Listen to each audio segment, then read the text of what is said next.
Hello, and welcome to the Granite Cornerstone. Good evening, everyone, and welcome to the Granite Cornerstone podcast. We are happy to have you here with us tonight, and we are here for our 6th episode. You can't go it alone. Tonight's episode focuses on mentorship and the initiatic process and how that interacts, how we interact with our candidates after they've received their first degree. This is a continuation of last week's episode and is the second in a 3-part series. As with last week, the views you hear expressed tonight are the views of the individuals who expressed them. And the individuals who are going to be joining me tonight are the Right Worshipful Grand Lecturer of the Grand Lodge of New Hampshire, Right Worshipful Brother Chris Busby. Chris, welcome to the podcast. Hey, Tim. How are you? Good evening. Also joining us again is the Right Worshipful District Deputy Grand Master of the 2nd Masonic District, Right Worshipful Scot Newbury. Scott, welcome to the podcast. Good to be here, Tim. And joining us tonight for the first time is the Right Worshipful Grand Education Officer of the Grand Lodge of New Hampshire, Right Worshipful Brother Dave Akridge. Dave, welcome to the podcast. Thank you for having me, and good evening, brethren. Looking forward to it. So, brethren, tonight's episode, we are hoping to have a lively discussion between our panelists this evening. But in addition to that, we also want to hear from you, our audience. So if you're joining us tonight, please feel free to join us in the chat over here on YouTube and Facebook. We'd love to hear from you. Additionally, I've been reminded by the members of the Grand Lodge Communications Committee to Multiple times. Everybody knows that you can reach us by email. I'm going to flash that email address here up on the screen. It is granitecornerstone@nhgrandlodge.org. And obviously, you can find us on Facebook and YouTube when we stream and on our pages. Additionally, Chris, where are we for podcast services? We are on iTunes and Spotify currently. So we're going to be expanding that out a little bit, but not quite everywhere you get your podcasts, but two big properties. So if anyone is sick of looking at my face and just wants to hear the dulcet tones of my voice, you can download me in an audio version every week on iTunes and Spotify. And now, with all the housekeeping out of the way, let's get to it. So, we are here tonight to discuss mentoring. Last week, we discussed the process of initiating a brother, the petitioning process, the voting process. And so now let's take off from that journey and assume that this brother who we talked about last week is here. He's completed his first degree, and he's standing in the East about to be assigned a mentor. What do we do? What I want to talk about now, I guess, is the responsibility of the lodge. As the master of the lodge, you're standing in the East and you're about to tell this brother who his mentor is. What is the lodge's responsibility in identifying a good mentor?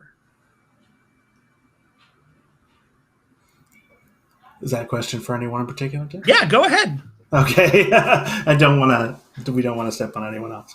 No, we always let you go first, Chris. Oh, I appreciate it. A knowledgeable brother, an enthusiastic brother. One of the things that I've realized in going through my Masonic journey is that mentors come in all different shapes and sizes and experience, and really having brothers that are going to bring to our new brother different types of information and experience along the way. I was thinking about this a little bit earlier about my own mentors, and they come from a lot of different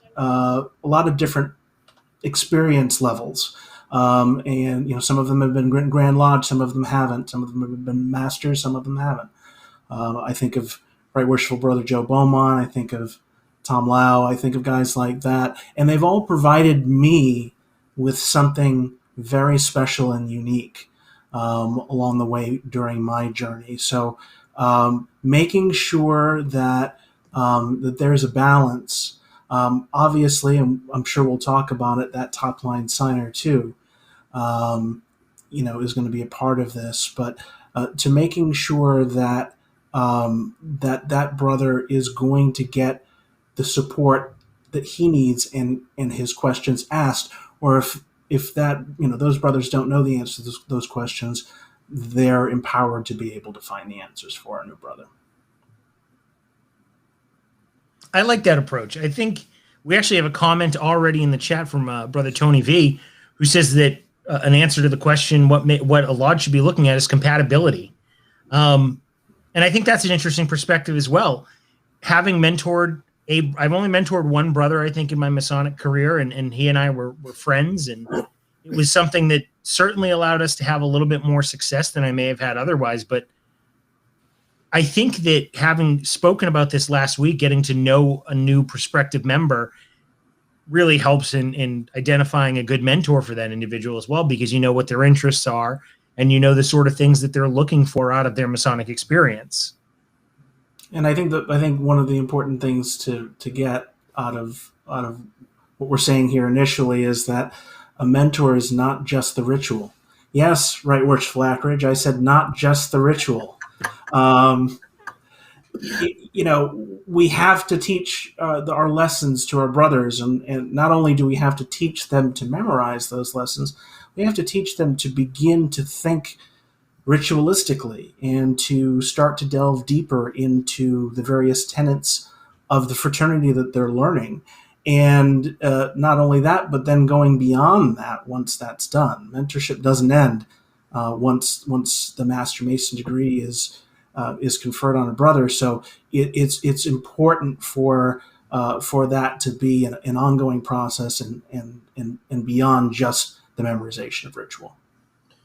But don't you think we have a very good opportunity on that evening when he has completed his first degree to provide mentorship in the form of everybody that's there that has shared this experience, be effusive, genuinely effusive in welcoming him to this fraternity. And the other thing that I would say is that whomever the mentor is, in addition to being able to perform the task, it's wanting to perform the task and has a genuine interest in acting as that mentor. I can't imagine anything more significant following this momentous night than to have perhaps people that were in attendance that perhaps didn't have the opportunity to spend as much time with him to be genuine and effusive in welcoming him to the fraternity and doing a reach out. Because I think, as we kind of chatted last week, mentorship is more than just one individual and, you've been assigned to do this. It's a lodge effort. Well, go ahead, Scott. Well, I do think that there's if we look at waiting until someone has taken their EA degree to start the who should be the mentor thought process, I think we've missed an opportunity. Because most individuals coming in, they're going to have questions before they even start. So are we relying on that first line signer who may or may not be the best person to be that individual's mentor? Or is there someone that we may want to think about having them start the mentorship prior to that first degree? We all get this little booklet before we start with a little bit of information about it. And some of us have had questions before we even walk through the front door. So there's an opportunity there to actually start mentoring this individual before we even start their degrees. Yeah, I think that's a really good point. I think that, I know when I came into the fraternity, I had a lot of questions. And, for me, I was a walk-on from the street in an open house. So I didn't really have a direct personal relationship with my top line signer at the time. And I think that presents an interesting choice. Do you start that process early and give them somebody other than the top line signer? Or do you want to make sure that every member of the lodge is empowered in some degree to serve in a capacity to mentor as needed? And I think that's, part of what you were saying, Dave, is that mentorship is not an individual effort. It's not an effort of the master or the secretary or the individual mentor. It's an effort of the lodge. So what are you, this is again a question for everybody. I'd like to hear some discussion. What do you think the role of the lodge is in the mentorship process? Going to the lodge, I think every brother has a responsibility to some degree. Now, obviously, you can't have the entire lodge actively, mentoring a candidate simultaneously. But what you can have is you can have sort of whether it's the top line center or another brother, sort of a mentor that is sort of the, the liaison, sort of your primary contact in the lodge as you're going through the process of your degrees, so that, and then that brother, I believe, can then start to source other brothers in the lodge to be able to cover areas that that brother might be interested in. I think part of the process of mentoring candidate is also finding out what they're seeking, and as they're going through their degrees, how their mindset is changing. We all know that we all come to Masonry for our own reasons, right? And what happens during that process, things start to change. We start to learn a little bit more about Masonry. We start to learn a little bit more about ourselves. And the questions that we ask and our interests then tend to morph over time. So being able to be a point person, to be able to say, you know what, I don't know about that particular esoteric subject, or I'm not sure what that line of ritual means. Let me bring in another brother to help with that process, while that main mentor, your primary guy, is the one that's sort of making sure that that brother has everything that he needs along the way. So there's a couple of people talking in chat right now. Brother Omar Morris, who I believe is joining us from the Grand Lodge in New Jersey this evening, and Brother Dave Blue, who I'm not familiar with you, brother, but I imagine you're from New Jersey based on your comment, where they talk about selecting mentors and the process for bringing mentors in. So obviously, Brother Morris said this is an argument for formal mentors and all brothers assisting, and I absolutely agree with that. And I think, Chris, that sort of echoes what you just said. But how do we pick those great mentors? What is the skill set that we're looking for? I mean, we touched on it in the first question, but how do we identify those individuals, and how do we train those individuals to be the right person for any candidate, or maybe the right person for a given candidate? Dave, did you have any thoughts on that? I do. I think often you have an opportunity to observe the existing chemistry that's leading up to that, and I think they also ought to have, the opportunity to, it's almost like choices among folks that can perform the function, and say, what do you think about this? And what do you listen? The choice is yours. Who would you be most comfortable with? I know we do that in our lodge, and ultimately they usually wind up with an individual who's on here tonight that I affectionately call mentor to the masters, because he does an outstanding job. So I think that is, chemistry is so important. I'm gonna go off a little bit off tangent, which is probably nothing new to any of you. We have a young man from Wyoming who had completed his EA degree, and Brother Grand's secretary sent out an email, because he is at the Grand Lodge of Wyoming, is asked that we do courtesy degrees.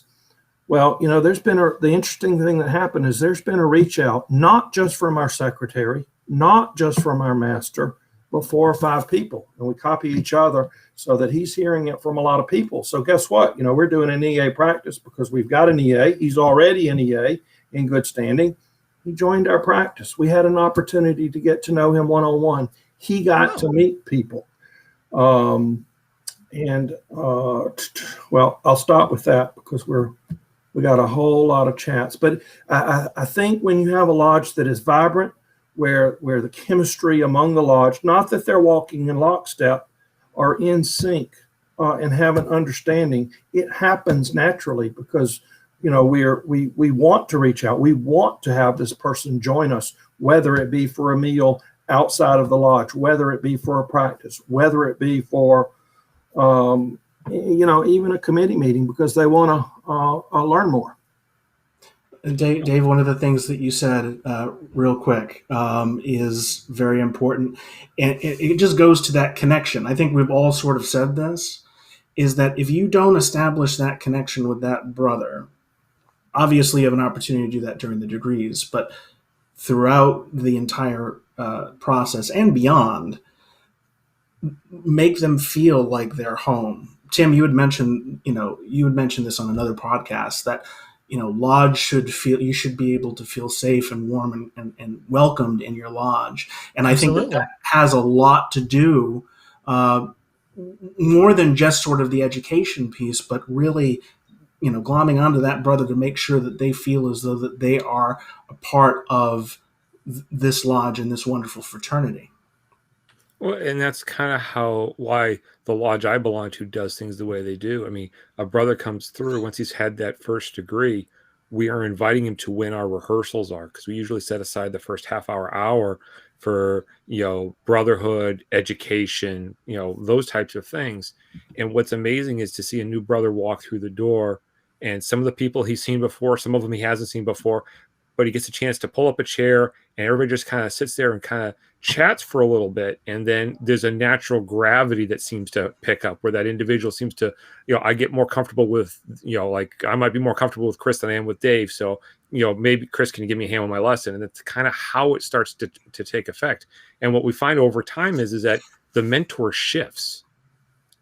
Not necessarily every degree lesson, not necessarily every question goes to the same brother, because we operate in that whole village mentality where we've got a bunch of brothers there and we're all comfortable with each other. We all understand what each other knows about the fraternity or where our different strengths are. So we can kind of direct the questions as we're having those conversations. Works out really well. Yeah, I mean, I've always been impressed by what I've heard coming out of St. Mark's, just with, meeting your rehearsals and the way you work your candidates. Especially for me, I think that there's a lot of value to a system like that. When I mentioned the candidate that I had previously mentored, I had a real struggle with him. He wasn't learning the ritual. And at the time I was, I think, just coming into my role as senior deacon. So I was not really as well versed as I maybe should have been to take on a mentor, or a mentee rather. And one of the things that really worked, and really I think I credit it with him getting through his degrees, was that we were able to get him in a class of individuals and in a setting where he was able to interact with other people who were on his level. So other EAs who had to learn their ritual, and then really a rotating stable of Masons coming in. If you wanted to talk about ritual, it was one person. If you wanted to talk about education and the meaning behind the ritual, it was maybe another person. And that really did a great job at getting through the blocks that he and I had. And within, I had worked with him for a few months and he was still struggling. Within, I think, 2 months, he had nailed his EA degree and was ready to go for his fellowcraft. And it was something that I don't think would have happened easily without that group interaction and that group dynamic. I think it touches on the fact that there is no one size fits all for this. Some people want to work with one person and they want to stick with that person all the way through. And then some people work better in a group setting where they can bounce ideas off several different people. So it's something we have to keep in mind when we start to think about mentoring new individuals as they start their journey. Obviously things shift a bit when you go after your degrees and get further into your Masonic career.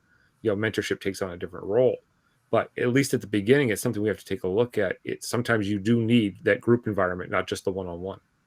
Well, going to your point, Scott, about St. Mark's, the other thing that does is, yes, they're learning their lesson, and I've seen it on the chat, I think from Brother Stalzer, to a certain extent, Brother Curry, it's an opportunity for them to learn what the ritual says from a collective. And I know y'all do a very nice job of that at St. Mark's.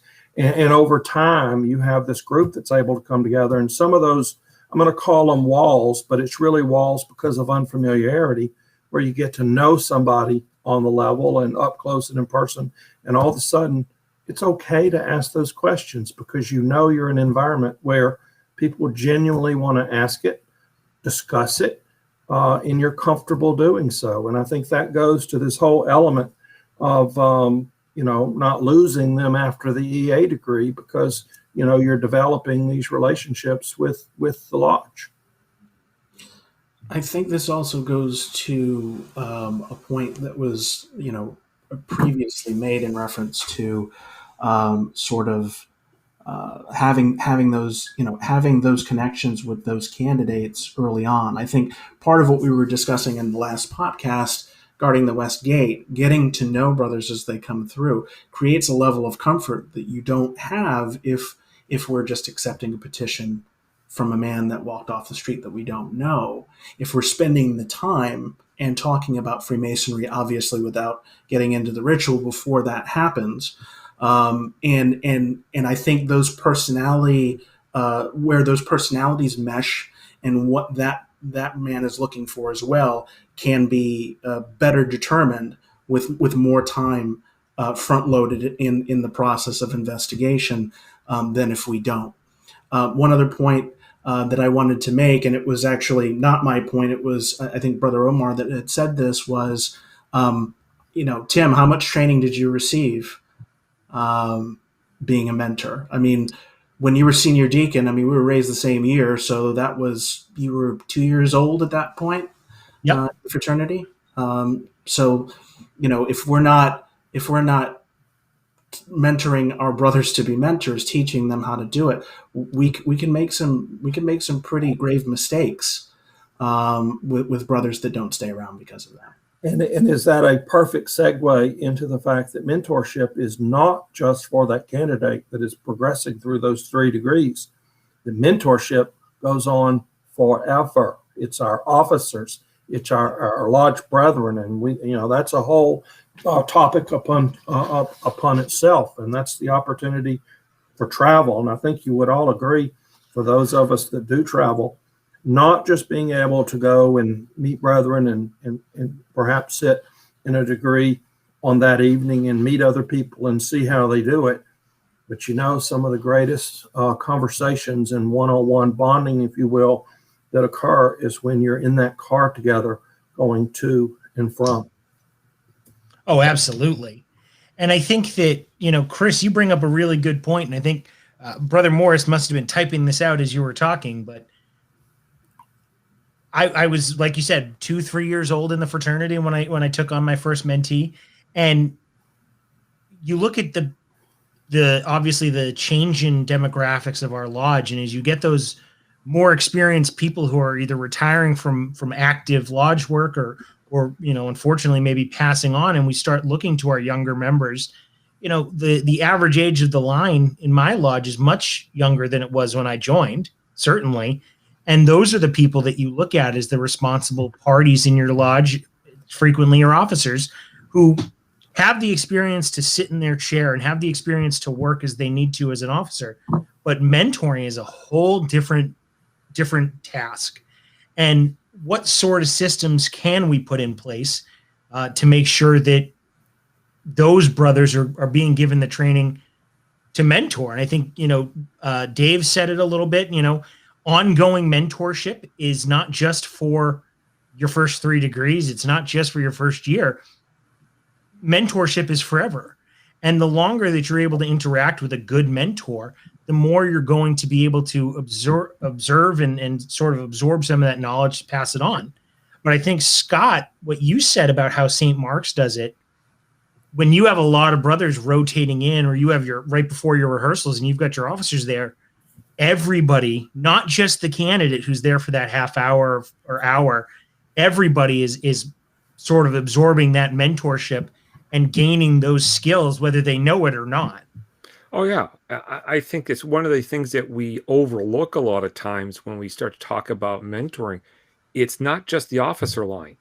It goes beyond the officer line. Yes. We have a tendency to look towards the officers, to your past masters. Those are the people we say, well, those are our mentors. Well, I know unfortunately, I haven't had an opportunity to do it frequently now because of the pandemic being in place, and those brothers also are getting older.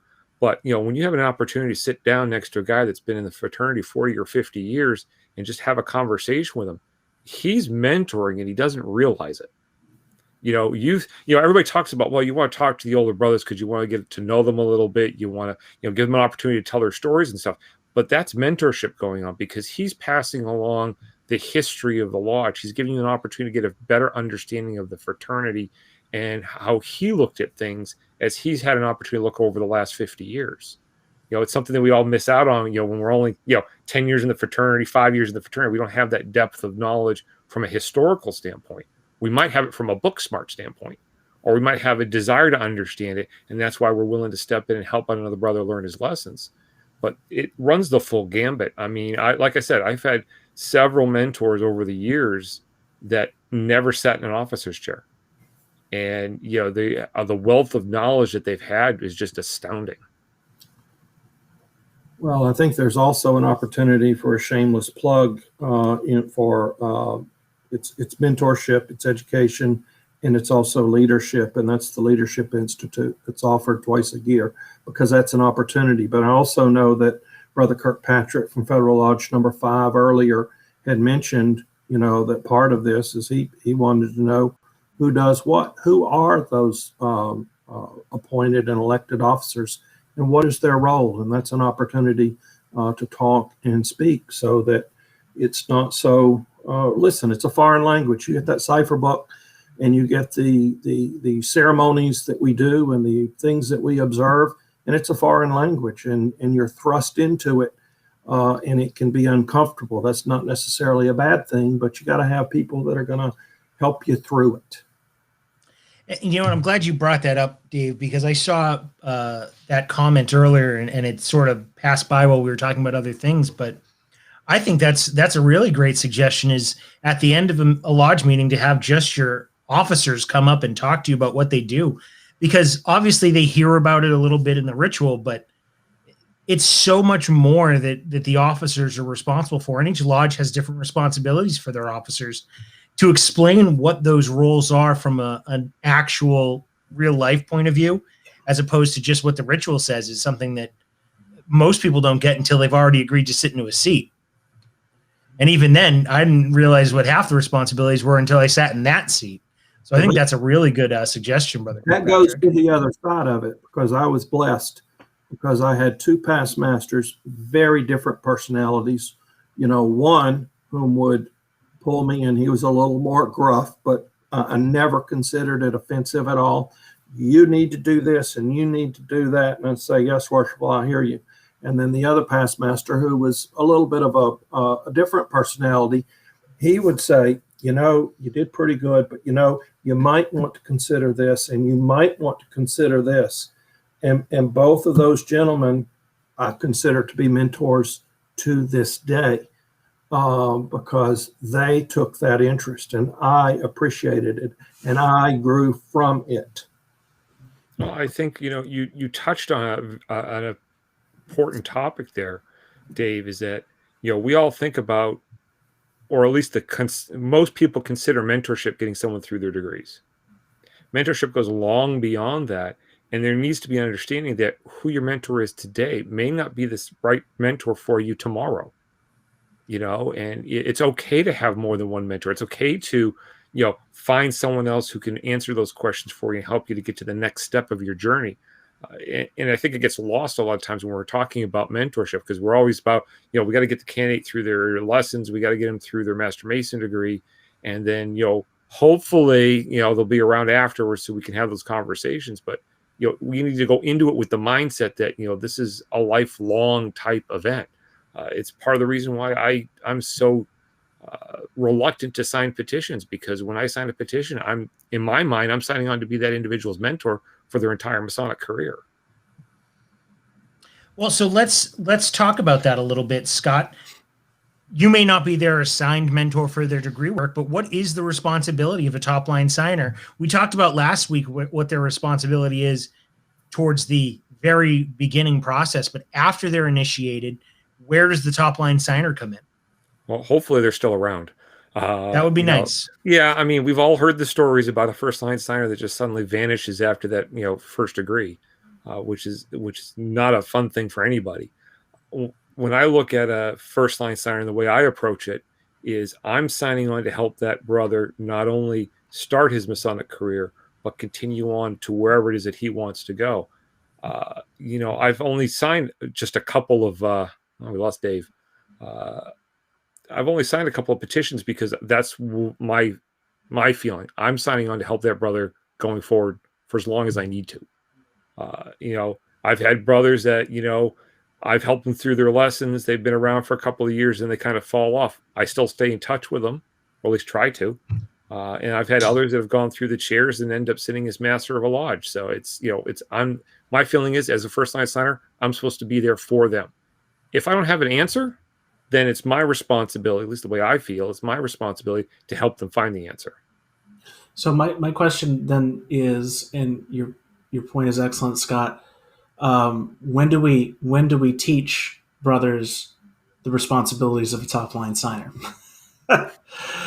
Well, that's when I would look at our grand education officer and ask him when that program is going to become available.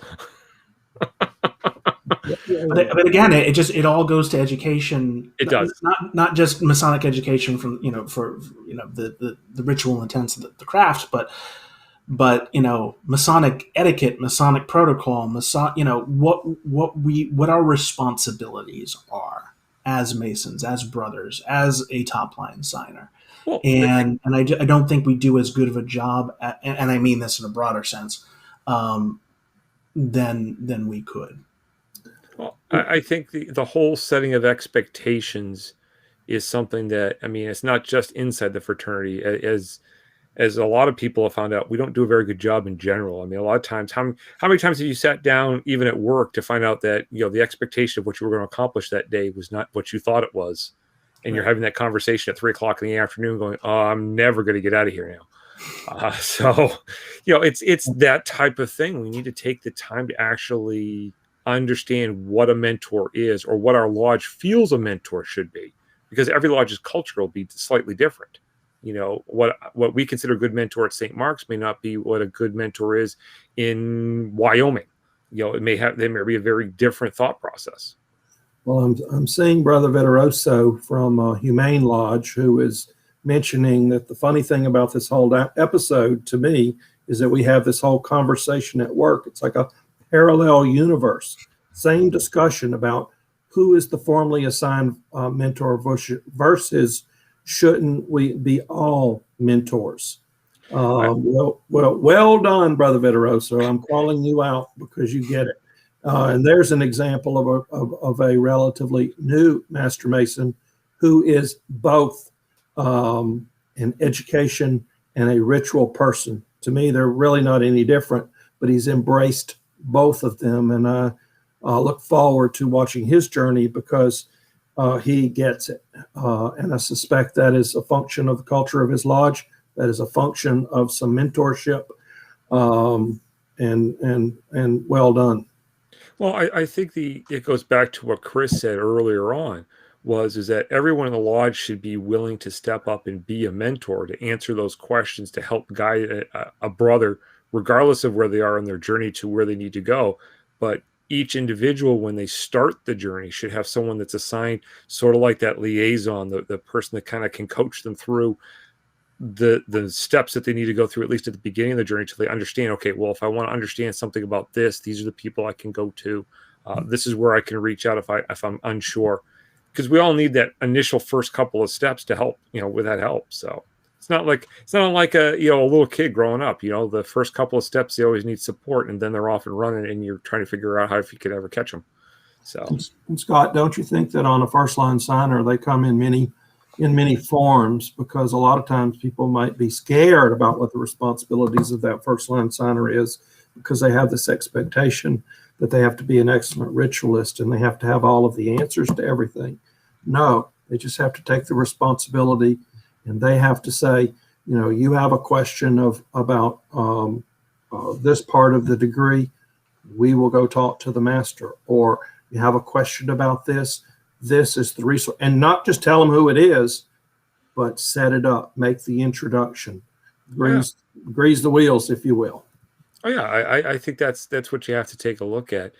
And what is unfortunate is we don't set that expectation inside our lodges. There's a lot of brothers, we've all heard the stories about, I came in, took my first degree, and then after a meeting or two with the guy who signed my petition, I never saw him again. I couldn't reach him. He didn't return my phone calls, and we kind of leave the brother out there in the cold, so to speak. So, and that's setting an expectation that, when you sign someone's petition, you're taking responsibility, as you said. And that might also help go towards what we were talking about in our last conversation about guarding the West Gate. Now, if you know you're responsible for that individual, are you willing to sign that petition? I think that puts a little pressure on the top line signer that may not be there otherwise. And that pressure, hopefully keeps people in a position where they're not necessarily just signing a petition to sign it. They're signing it because they're agreeing to that commitment. Sure. And that's a good pressure. That's a good stress. Exactly. I think that making sure everybody understands that obligation, regardless of lodge culture, it's important to understand what your role is as a top line signer, and developing that commitment is important. There's a note in the chat from Right Worshipful Brother Dave Collins, the Grand Master elect here for the Grand Lodge in New Hampshire, who says that as the incoming Grand Master, he's working on a mentorship plan with a group of brethren, because he agrees that this is critical to long-term engaged brothers. And I can't agree anymore. I mean, that it really is, when you look at it, the support you have as you go through your Masonic journey is going to determine whether you stick around or not. And I was very fortunate that, I had people that I became very friendly with and close to and could ask questions when I had them. And that certainly set me up for success and allowed me to be a good officer in my lodge. And eventually those were the exact same people I relied on when I was master of the lodge. And I hope that as past master now, I have the opportunity to provide that same guidance or support to new people. And I think there's another comment here from Worshipful Brother Dave Blue from New Jersey, who's on the New Jersey Grand Lodge Mentoring Committee. And what really strikes me about the comment is he separates what we're calling the mentor out into two roles here. And that's the instructor, who is the one who gets the candidate through their degrees and teaches them the lesson. And then there's the mentoring aspect. We absolutely lump those two together. And I think that, some of that's a resource issue for sure. But I think that understanding that a candidate cannot be assigned a mentor, really, at the end of the day, because if they're not going to be comfortable with it, they're not going to use that person in the role of a mentor. And we've talked about that already. Scott, you said as you've got candidates coming in, they may gravitate towards different people for different things. But assigning an instructor and helping them get through their degree and letting them find the people, giving them the exposure to the appropriate people to find the right mentor is really something that's, I like to see, because it sort of throws the system that I'm familiar with on its head a little bit. Well, one of the big challenges there is the expectations we're setting with the brother. So he's standing there in the East. He's finished his degree. We give him his, the books that he gets with his when he completes his degree. And what do we tell him? We're going to assign him a mentor who's going to help him learn his lesson. Yeah. So we've set the expectation that that's what they're going to do. And that's one of the things that we changed at St. Mark's, is that instead of saying we're going to have this brother's going to help you with your lesson, it's an invitation. Look, go home, take a look at the history of the lesson, come back on Sunday, be here at 6:30. There'll be plenty of brothers here that can answer your questions and help you get started with your lesson. Well, it changes the perspective of what's going on. Well, which kind of comes to, because I see that Right Worshipful Michael Kramer, our DDGO up in District 7, says mentorship is a contact sport. And I might, rather than a passive activity, but I might change that to incorporate one of the Grand Master's pillars and say mentorship is a communication sport, which means that we have all of these opportunities to interface, whether it be text or email or in person or whatever it is, because it is a contact sport. That's how we get to know each other. That's how we grow with each other. So, Scott, you said something about setting expectations, and I think that's been a theme of this entire arc that we're on. So I've certainly sat on the sidelines and in an officer's chair and heard a candidate who just finished his EA degree be told, your next degree is 4 weeks from now. Here's your book and learn it. So one of the reasons that, Scott, Chris, and I wanted to invite Dave onto this episode is because Chris and Dave represent two very important aspects of the Masonic experience. For those of you who attended the Lodges of Instruction last year, you certainly got to see that live and in person. But I think that often we really focus on, like you said, just getting through that ritual, getting that lesson done, and not understanding what the lesson even is. So you look at Chris's side of the coin, and you've got ritual and the importance of ritual. Obviously, that's the test, right? But can you pass the test without understanding the context of that work? And I think that's where, Dave, what are your thoughts on incorporating education, and to what degree do you incorporate education into the instruction? Well, I know that, I think you have to, because that interchange that Brother Busby and I did, which was based on a piece of ritual at the end of the Master Mason charge, you can spit it out by rote. You've returned your lessons. You've done your 3 degrees. You got your dues cards. You can hold office. You can, do all of those things. But are you truly a Master Mason in the context of what I think we all came here to do? So it has to be about, and listen, you can't take it too deep too fast. They may not want to go deep, but they should have a rudimentary understanding, or at least not set an expectation, but give them some basic answers, which perhaps might lead them to a very rich journey, which many of us are still on and enjoying very much as we go forward. I think it's critical. We've had an opportunity in some of our the old Masters class and our new Cornerstone discussions. Some of those are open to EAs and Fellcrafts because they need it. St. Mark's is doing that on an ongoing basis. And it's a funny thing. I see that Brother Curry is also talking about mentoring in the terms of what happens when you have an older person. Well, I don't think that matters in this fraternity.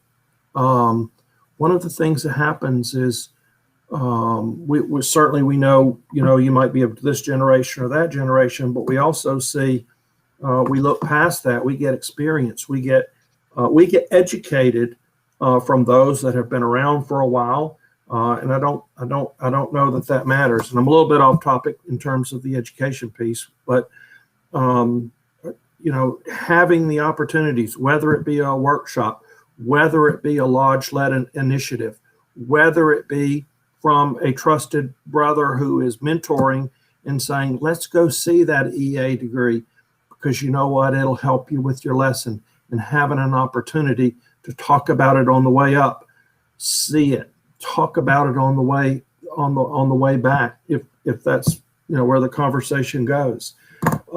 It makes for a much richer Masonic experience. I think most of you would agree with me on that. Absolutely. And I think that, one of the things I like to think about often when thinking about Masonry and the degrees is that we may all hold the title of Master Mason, but really we're all entered apprentices, always.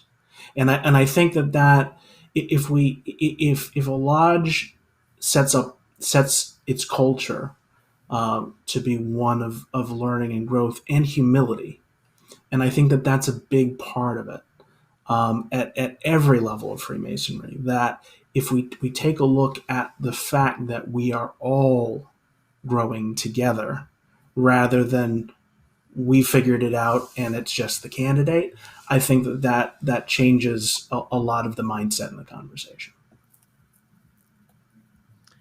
Yeah, I think that it is a cultural item. It really is. And changing or adapting your culture to the demands of the day we live in, I think, is really important to where we are as Masons and the things that we need to do going forward. One of the things that I don't think we can stress enough is nobody has all the answers. No. Like Chris said, we're entered apprentices always.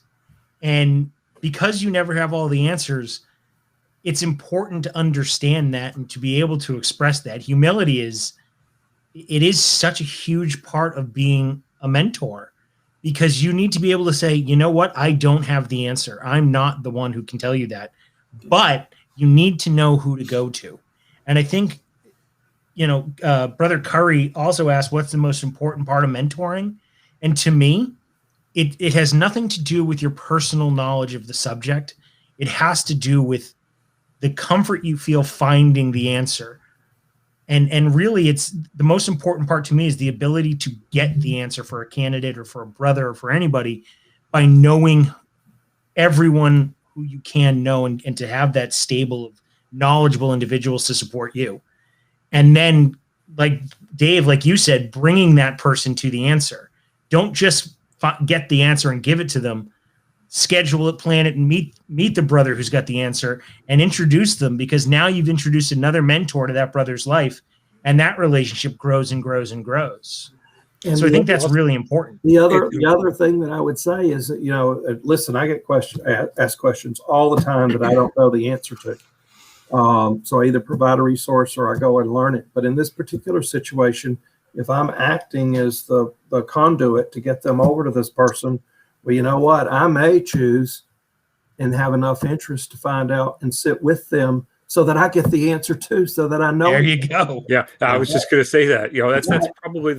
That's probably the hardest part of being a mentor is having the personal self-awareness and the humility to say I don't know, and then being able to sit there and take the time to learn it with the individual you're trying to help. There's so much into our fraternity, so many things to learn and understand that inevitably you come across something that you just don't know. And, understanding that you don't know something and being willing to admit to it is huge. Because it also sets the brother that you're mentoring at ease. Okay, I don't have to know everything all the time. It gives them, it makes them understand that, we're all individuals, we're all humans. We all are all trying to learn stuff, and we don't always have the answer. This whole fraternity is about smoothing that rough ashlar and gaining those skills. And I think that's a really good way to identify that. And, when you look at the Masonic experience, finding people along the way to support you and then being able to pass on that support, when you look at the allegory that we exist within, as it relates to the ancient craft, eventually you will become the expert. And at some point you have to have sat through those mentoring sessions and just like Dave said, you have to go there and learn the answer, because if you don't learn it, then there's nobody else who's going to be able to pass it down to the next generation. And at a certain point, we become those people who are the ones that get relied on for those questions. And sitting there and learning what you don't know is supremely important to keeping the fraternity alive. Well, I see Brother Kirkpatrick has something that is certainly relevant, because he says another thought would be to ask a new Master Mason, which he is, participate in a few of those EA and FC lessons to share their recent experience and give that new perspective that they have with a whole lot more credibility than some of us old buzzards. Yeah, you know what? You tend to overlook those new Master Masons when it comes to something like education, because they clearly they don't have the knowledge. But you know what? You're absolutely right, Brother Kirkpatrick, in that you're so much closer to the situation and to those new brothers than I am. It's been 10 years since I've sat going through my degrees, and for somebody who just finished, the wealth of knowledge that you have about your own experience is greater than anything I can add to the conversation. Well, yeah, I think it's also important to look at the younger brothers, and this is actually a conversation we've been having inside of my own lodge, is that you have, when you look at most lodges, they're looking at their core members for the mentorship of the new members. They're looking at their officers. They're looking at the guys that are on the sidelines every single meeting. What you're missing is the new Masons who may not be able to make a meeting because of their work schedule or young kids at home, or the older Masons who, may not necessarily be able to get to the meeting because of transportation issues or health challenges. But those are excellent individuals to tap for mentors. The older guys, because they've got they've got so much knowledge in their head, not just from an institutional level, but from a personal experience level. And then you've got the young guys who are fresh to the fraternity that are all full of fire and just want to go and learn how to do stuff and go digging with somebody else. It's two great ends of the spectrum that we need to tap. Yes. You know what, Scott, I think that's a very good point, is that lodges tend to rely on their officers a lot, and they rely on their past masters, the people who are there every night. And you get a different perspective from those people who may not be there every day, but who still want to be active and just may not have the opportunity to be there on your meeting night. I really like that thought that you just shared. We get another question from Brother Curry is, do you believe that your experiences outside of Masonry have helped you become a better mentor? Just to answer that myself, I don't know that I have become a better mentor, because I haven't really had that opportunity, because for me, it is something that is so vitally important to the candidate's experience that, like Scott said, where, there's a little hesitance to sign that top line. That same hesitance exists to be a mentor for me, because I know that if I don't have all the answers, that I may be failing that candidate. But I think, from my perspective, I'm a past master in my lodge. This conversation tonight has really made me a little more comfortable with that whole concept. So what about the rest of you? I would say yes and no. From a professional standpoint, certainly, right? When you're training coworkers and you're involved in making sure that other people have the knowledge they need to be able to succeed. But no, in the way that Masonry isn't like anything else. And so, we're forming, the core tenets of brotherly love is the top one, right? And so we're establishing a fraternal bond with a brother, which is a relationship only akin, and I've just seen it from Brother Ellis, to family. And so, I don't know beyond family, right? We have our own, family range of family dynamics, but from a Masonic standpoint, it's very unique, and I think that it's sometimes hard to separate the unique nature of the craft in going, when you're thinking about things that tend to be more functional like this than we normally would. So that's something to keep in mind. Well, I'm going to take go ahead, Dave. Scott. You go ahead, Scott. No, I'll wait for you. I'm going to talk now for another 10 minutes. You guys shut up. So. Okay. Only 10 minutes, Chris? Well, you know me too well. Chris, I know you will find this shocking, but certainly your comment that Masonry is like no other is absolutely true. But I think in the context that Brother Curry is asking it, in all walks of our professional life, there are certainly some activities that we do in our professional life and our personal life that certainly probably hone us, knowing what we know about Masonry and what we need to accomplish in Masonry, both individually and perhaps as a mentor, that can absolutely happen. Most of you, how does that affect me, whether it be in mentorship or education programs or whatnot? Well, what is my business? I'm in the hospitality business. That's very hands-on. That's very one-on-one. That's very, taking care of guests and being service-oriented. So, unless a guest is a Mason, they don't have that. But you know what? That's my business. And it certainly, I think, translates to how I choose to deliver education content or Masonic or even leadership in the lodge, given this thing that we call Masonry. So from my perspective, when I take a look at mentorship and how I put it in my head, so to speak, and the expectations I feel that Masonry and mentorship have in common, I think our experiences outside of the fraternity absolutely impact and make us a better mentor. We talk about, both Chris and Dave touched on professional experiences. I worked in tech support and I was an instructional designer and instructor. So teaching concepts and helping people understand things. It was my bread and butter day in and day out for years. However, the big thing that's overlooked is most of us have an excellent opportunity to develop mentorship at home. Those of us that have kids are mentoring our children every single day. Yeah. Those of us that grew up in a family with siblings helped mentor our siblings, especially the younger ones, every single day. Yeah. And that's what shaped us as individuals and shaped us as mentors. We all learned that we have to have that level of listening and understanding to deal with certain things. And sometimes there's just only one way to approach it. And you just have to figure out how to best communicate that to the individual. And I think those experiences outside of the fraternity are applicable to the fraternity. When you go to mentor in Masonry, it's the information and the topics that change, not the techniques.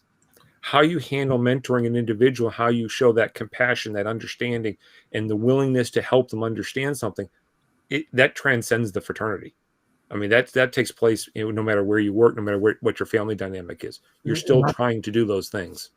And I can share with you, outside of my professional experience, one of the volunteer opportunities that I did for 20 years was coach football. And you know what? It definitely translates, because, there are some kids who you have to handle with kid gloves, because if you don't, they lose all confidence and don't make progress. And then you have some that, you got to yell at them, you got to push them, but you have to also know which ones you can do that and which ones you can't. And that does translate, because I think that we have people in our fraternity, although you don't yell at them, that are the same way. There are some that perhaps that are shy and need to be built up and need to be to kind of handle with kid gloves. And there are others that say, come on, we need to go do this. This is part of what we do. We need to go do this. Yeah, I think outside experience is certainly important in getting you ready to mentor. And I think what Chris said makes a lot of sense, because to me, I've gone through hundreds of hours of management training. I'm a manager by profession. I have a degree in business management. And whether it was in school or at work or wherever it was, I've had these classes. But you also see lodges and grand lodges putting on similar classes, but they put it on through a different lens. So you teach the same material, or you teach similar techniques, but you learn it all through the lens of Masonry, because while those skills do apply, as Dave and Scott said, the way they apply and sort of the importance of the material and the way what you're trying to accomplish is a very different task. Mentoring a new employee or mentoring a colleague or something like that is you're trying to achieve a goal at work professionally. Mentoring here, you're trying to build somebody who's going to be an asset to this fraternity for the future. And you have a very huge stake in the game to make sure that experience works out well for the person you're mentoring. And I think that, a brother Len Vanderhorn here says, life experiences and learning how to apply and carry Masonic principles into application in our daily lives is important. And I think that's really important. It's not just outside experience that I bring into Masonry. And that's part of the struggle I have in separating the two, is because I've taken a lot of Masonry out and brought it into my personal life and my professional life, to the point where for me, it's very hard to separate, what do I do because of the way I learned it, and what do I do because of the way Masonry has changed the way I behave or changed the way I look at things. It really, at a certain point, it all starts to come together, and you become a different person through the application of the lessons that we learn, or at least that's the goal, right? And I think that's a really interesting way to put it. So thank you for sharing that comment. So it's 8:30. I kind of want to work on wrapping up. So there's two questions that I think are really important to ask. If you're a brother who is looking to become a mentor and looking to be that person in your lodge, what can you do to become a mentor? What can you do to work on those skills?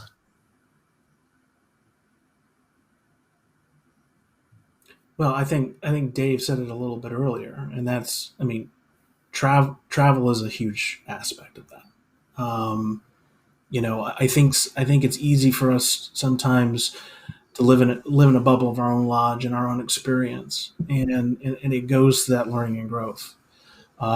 So being able to see how other brothers do it, how other lodges do it, participate, and doing things like this, and listening to brothers from New Jersey and other jurisdictions and what they're doing. Without travel, without the internet and these types of things, we wouldn't have the ability to be able to do that. We would be stuck a little bit, I think. And so that to me is incredibly important in learning, not just mentorship, but almost everything when it comes to the craft. Well, we've talked about mentoring being not just something to get someone through the 3 degrees. And I think this is a wonderful opportunity. How does a young mentor learn how to be mentoring? We don't use mentor in a singular experience, because we can take, I'll use, for lack of a better word, senior, and I don't mean age. You can have 2 mentors, okay? And you can do things together, and that allows that young mentor to observe and learn and fit his own style with this mentee that is going on.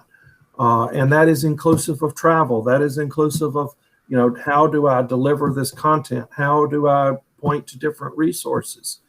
That's how it happens. And it's experience. Listen, we would all agree, when we're guarding that West Gate and we take that petition and we do the investigation, there ought to be some of the new master masons that are going through that process, because that adds to the mentorship. They're developing that relationship as a new master mason. They're learning how to do these things, and then we roll into, after the EA degree, again, maybe it's a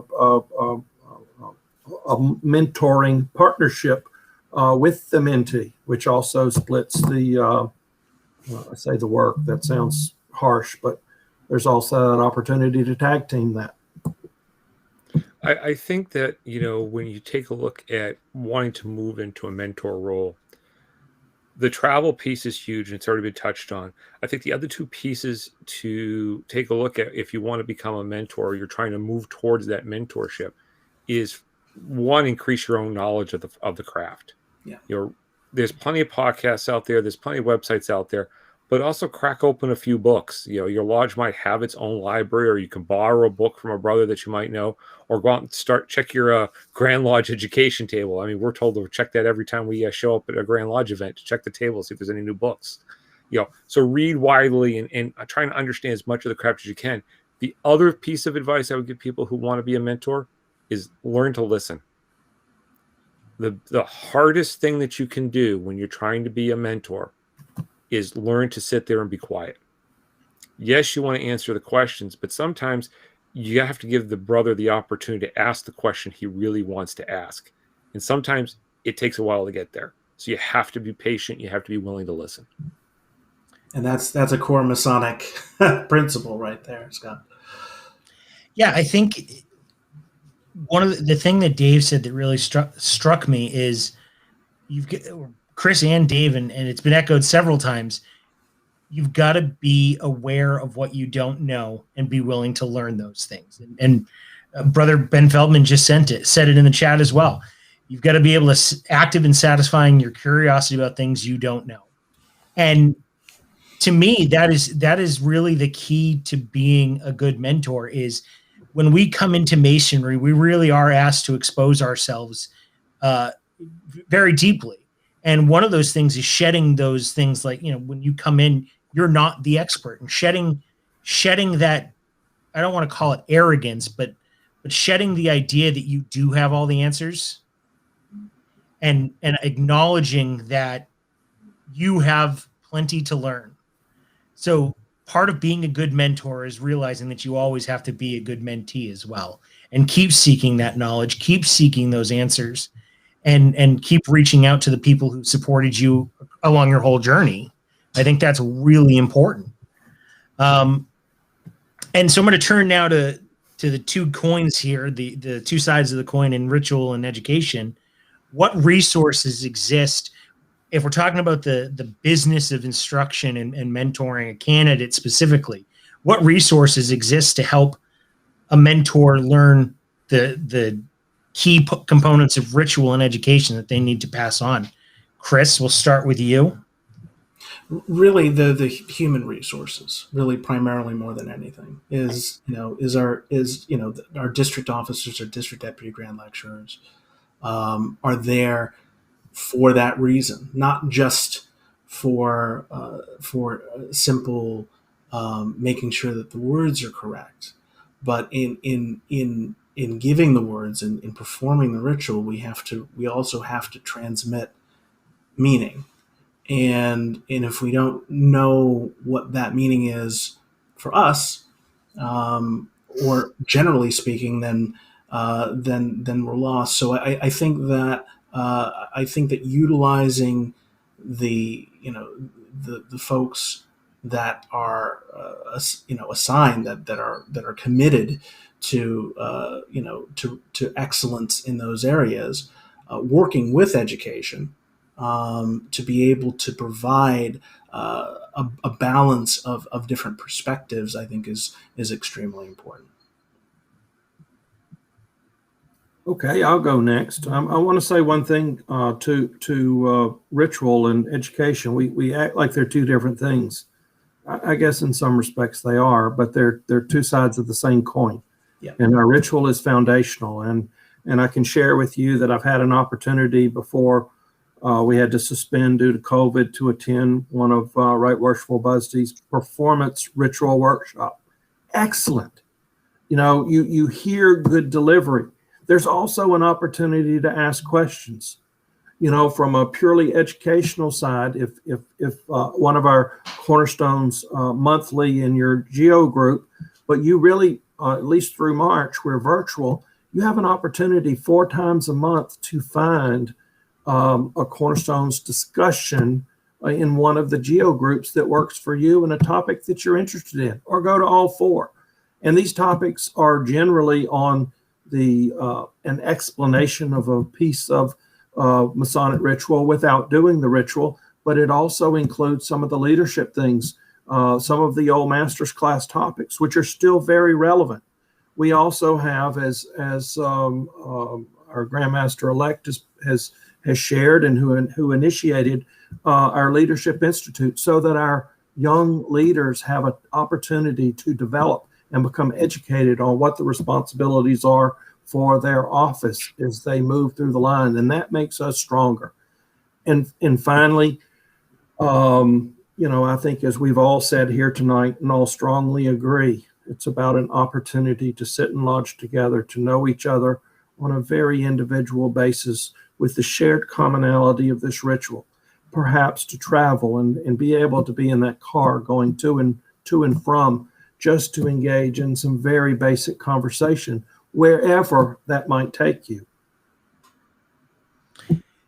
So, Scott, one of the things Chris said stood out to me, and that's relying on your district officers. I know that the joke is whenever you show up in a lodge, that somebody's going to either get yelled at or there's going to be some sort of slap on the wrist happening, those purple aprons. But, actually, they're asking where my son is. That's not true. He's there before you are. But it's interesting that, you're a district deputy grand master. What are your thoughts on being a resource for your lodges and mentoring specifically? Well, when it comes to the position I'm in now, I've walked the walk, so to speak. I went through the line. I sat as master of my lodge. I'm one of the fortunate few that also sat as secretary for a few years. So I've had an opportunity to touch a lot of things. And I know a lot of the other district officers, not just in my district, but the districts across the entire jurisdiction have been in the same or similar boats. And it's something I think that was overlooked for a very long time is that the amount of knowledge that a lot of district officers have. And it's not just knowledge in our heads to answer a question. It's knowledge about where to go to find the answer. you know, and the ability to understand that, hey, I know I don't know it. I can go look it up, possibly. And if I can't look it up, there's a really good chance I know someone who will have the answer or who can tell me where I can go to find the answer. You know, it's something that you'll find the longer you stay in the fraternity, as you become an older Mason, and I mean that Masonic age speaking, not chronologically age speaking, and as you go through the chairs, if you choose to go through the chairs, or you join the appendant bodies, you know, you find that the more people you know, the larger your knowledge base becomes, because it's less done about us as an individual and more about the collective knowledge of the fraternity. So being able to reach out to a district officer, and in fact, you know, I put it at the bottom of most of my emails. If you have a question, call. You know, and I have several times. You're not the only one, Tim. And it's one of the things that, you know, but the trick is that when you see that at the bottom of an email, or you go to reach out to the district officer, or even a Grand Line officer, or another officer in the Grand Lodge, or a brother that's sitting master of the next in the lodge the next town over, you know, you have to understand that from your perspective, you've lowered yourself and said, look, I understand that I don't know something. You've set that ego aside. You've set that arrogance aside. Yeah. And it goes to the person on the other side of the phone. The willingness to pick the phone up and say, hey, I've got a brother here that needs some help. How can I help him? You know, and it plays both ways.